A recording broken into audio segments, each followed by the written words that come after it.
Del pobre fue la voz, lo hizo con amor, un legado nos dejó. Al hombre devolvió derecho y dignidad, amar la vida hasta el final. Homilías de San Óscar Romero, un programa que te sumerge en las enseñanzas de este venerable santo, un tesoro espiritual y un legado de gran valor para el mundo. Exploremos juntos su mensaje de amor, justicia y defensa de los derechos humanos.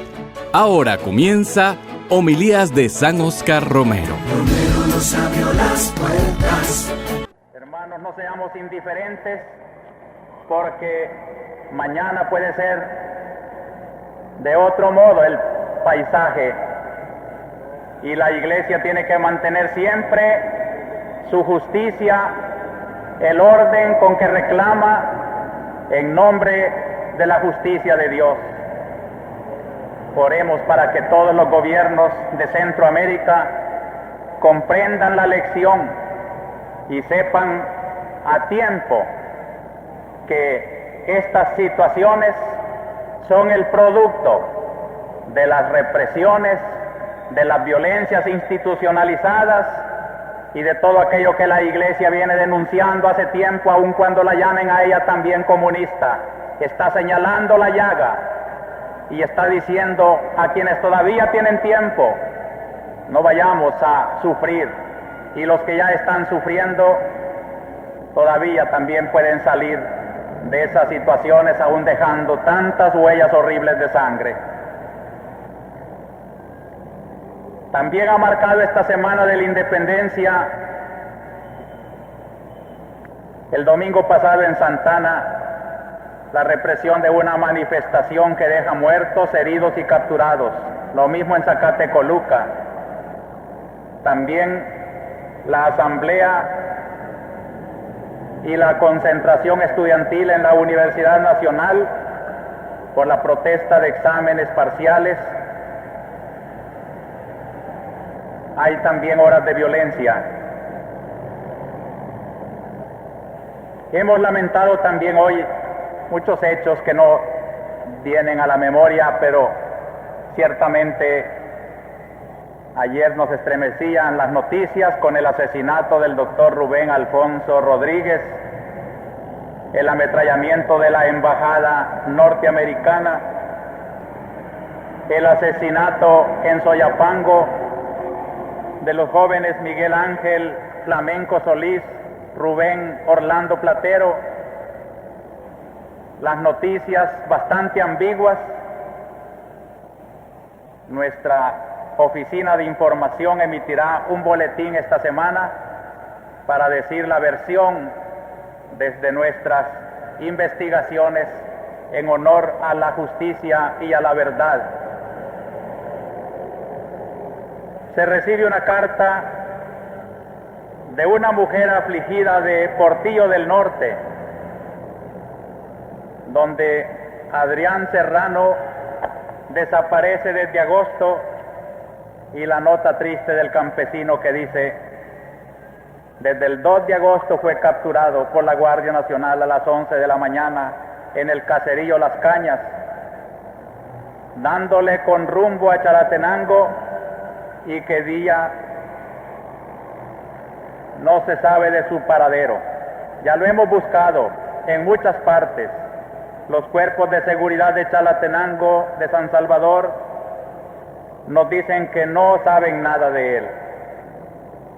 Qué angustias la de los desaparecidos.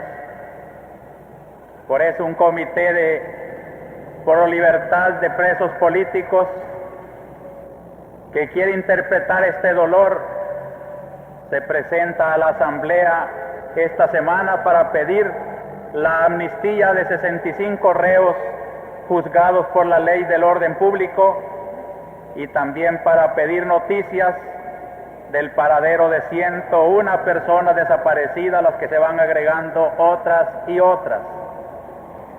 De Nicaragua también, refiriéndose al caso del padre salesiano, nos llega de su autoridad, del padre Pacheco, una aclaración de los acontecimientos, que son muy distintos de cómo los presenta la noticia pública. Declaramos, dice al final, que después de tantos cateos y de la clara conducta del padre Pacheco y demás salesianos en la actuación exclusiva de su misión salesiana, debía haber resultado evidente para la Guardia Nacional y demás autoridades gubernamentales la no injerencia en política de los mismos, en ninguna forma y en ningún momento, que la presencia del padre Pacheco en la Magdalena fue de asistencia supletoria para proveer a las necesidades religiosas de los fieles, que no consta del encuentro de tales armas y literatura subversiva en la mencionada parroquia. Termina el manifiesto protestando por estas tergiversaciones de la verdad.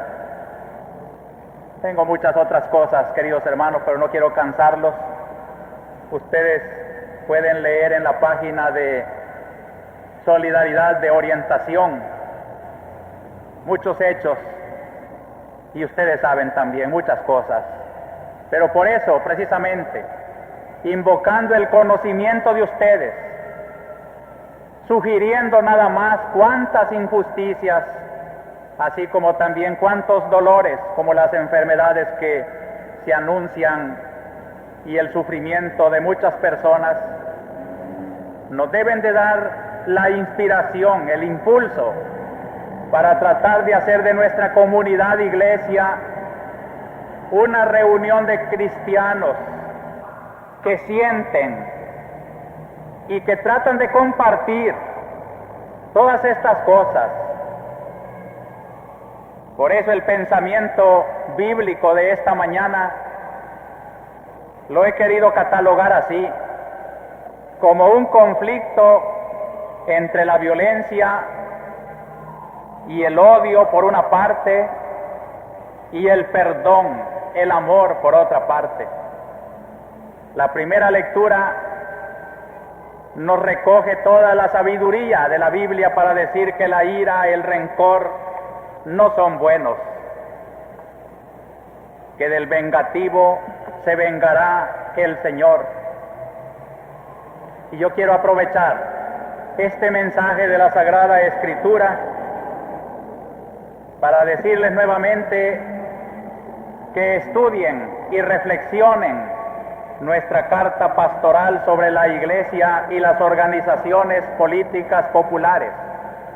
La tercera parte trata precisamente el juicio de la Iglesia sobre la violencia. Y las páginas sagradas de la Biblia hoy nos están diciendo que cuando la Biblia aconseja el perdón, la benevolencia, la paz, está señalando el ideal de los cristianos, pero que no es una cobardía, no es una evasión de los valientes que quisieran huir para refugiarse en una cobardía.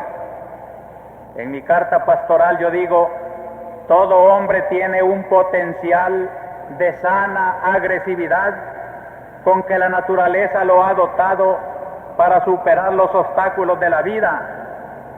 El valor, la audacia, el no tener miedo a los riesgos, son virtudes y valores notables de nuestro pueblo que han de ser incorporados a la vida. El cristiano ama la paz, pero no porque no pueda combatir, sino porque la paz es mejor.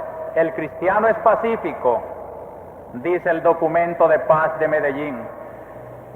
Es pacífico y no se ruboriza de ello. No es simplemente pacifista, porque es capaz de combatir, pero prefiere la paz a la guerra. Sabe que los cambios bruscos y violentos de las estructuras serían falaces, ineficaces en sí mismos, y no conformes ciertamente a la dignidad del pueblo. Pero también, así como defendemos ese valor humano de la agresividad, del valor, le decimos que como toda pasión tiene que ser educada. La agresividad que todo hombre lleva puede hacer de él un criminal o un santo. Y los santos no era que no tenían agresividad. El verdadero cristiano no es un cobarde, y cuando es necesario sabe combatir, pero sabe orientar por los principios de la paz, del amor, del perdón, gran fuerza de esa agresividad. Y por eso hay una violencia que se llama la violencia de la no violencia. Es la que enseñó Cristo cuando dice: cuando te golpeen una mejilla, vuelve la otra. No es cobardía. Creo que por experiencia cualquiera puede hacerlo, de que al golpear a otro, al agredir a otro, lo que espera es una respuesta de agresión violenta. Y si en cambio recibe una sonrisa, un perdón, una comprensión, es más fuerte quien ha sido golpeado que quien ha golpeado. Por eso decían que los mártires no era que les faltara también el valor cuando se dejaban matar, sino que desde su situación de víctimas eran más fuertes y ganaban la victoria de los perseguidores. ¿Dónde están las manos manchadas de tantos crímenes? Son miedosas. No se conoce gente más miedosa que aquellos que son criminales. Es que no está allí el desarrollo de la personalidad humana. Por eso el Señor en la Biblia nos enseña esa fuerza de la no agresividad, del perdón. Pero, hermanos, yo quiero decirles también, en honor a la verdad y a esa potencia que el hombre lleva, que también la agresividad, hay momentos en que es justicia y virtud saberla usar.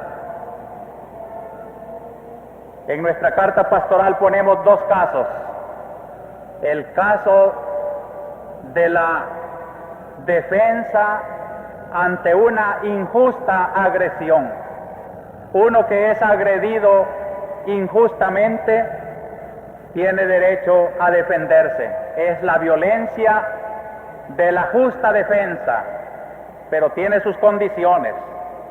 Que la defensa no exceda el grado de agresión injusta. Por ejemplo, si basta defenderse con las manos, no es lícito disparar un balazo al agresor. Otra condición, que se acuda a la violencia proporcionada solo después de haber agotado los medios pacíficos posibles. Cuando un agresor no atiende a las razones que el agredido trata de darle y sigue la violencia injusta, entonces el agredido, cuando ha agotado todos los medios pacíficos, tiene derecho a la violencia en legítima defensa. Dicen que la guerra es la última razón. Y otra condición, tercera, que la defensa violenta no traiga como consecuencia un mal mayor que el que se defiende. Por ejemplo, si por defenderme de un injusto agresor voy a hacer una violencia mayor o voy a originar una injusticia mayor, entonces prevalece el bien mayor. Y el otro caso, que es parecido también, pertenece a la doctrina tradicional de la Iglesia. Aquí no hay nada nuevo lo que van a escuchar ahora, y no tienen por qué escandalizarse. Únicamente los documentos modernos de la Iglesia lo han puesto al recuerdo de las situaciones actuales de los hombres de hoy. En la carta pastoral lo recuerdo este principio así: el documento de Medellín sobre la paz, citando un texto de la encíclica Populorum Progressio de Pablo VI. Hay dos grandes respaldos, pues. el Papa y los obispos de América Latina mencionan la legitimidad de una insurrección en el caso muy excepcional de tiranía evidente y prolongada que atentase gravemente a los derechos fundamentales de la persona y damnificase peligrosamente el bien común del país, ya provenga de una persona, ya de estructuras evidentemente injustas. Este es el principio. Pero inmediatamente tengamos en cuenta las condiciones.